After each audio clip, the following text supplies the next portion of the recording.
Hello, my name is Professor William Crowley. I am the Department Chair of the Criminal Justice Law and Security Program here at the Roche University in McCandless, Pennsylvania. I think our program is exceptional. One of the things that we try to do with our students is we try to give you options for what you do when you get out of this course. We've had students who have gone on to be law enforcement officers, to work in the national security agencies in Washington, D.C., as well as we've had people go on to law school and work in labs. One of the programs that we're proudest of is our crime lab. And this crime lab, unlike a lot of other schools, our crime lab is dedicated to and used solely by our undergraduates, which would be you when you come here. So as you're looking over here in the corner, this is one of the first things you'll go to when you come into a class regarding crime scene investigation.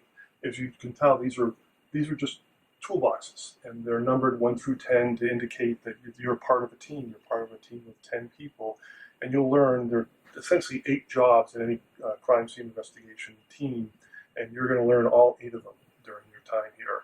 And then you'll have a box that all has the same information, same material, and you'll be taught by an expert how to do it.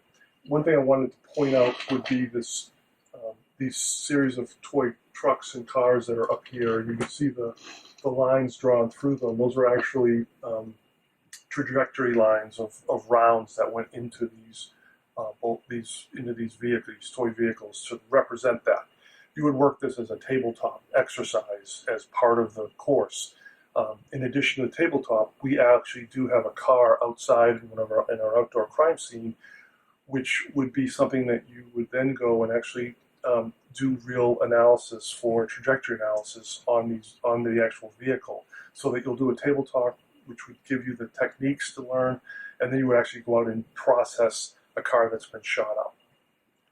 Finally, I wanted you to look over here. As you span over here, you can see that we've actually created the Roche Community Police Department to try to give some sense of realism here.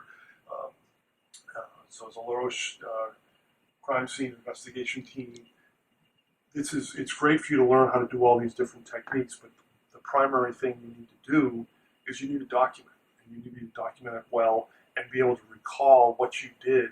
Could be 6 weeks, it could be 6 months, it could be 6 years later. And you'd have to rely on what you wrote to be able to do that.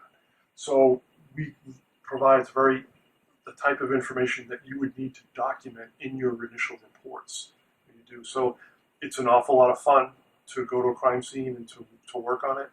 The real work is when you actually document it, and document it well and effectively.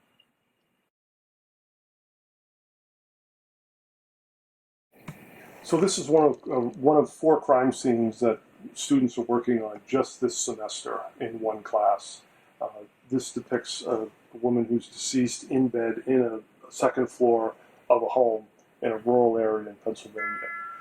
The objective would be to come in here, do an objective analysis, and to identify what's important, what isn't important in a criminal investigation or death investigation at this point, because we don't know whether there's a crime has occurred here or not. So you can see that there's an awful lot of detail that's put into these scenes, and that's to replicate an actual crime scene.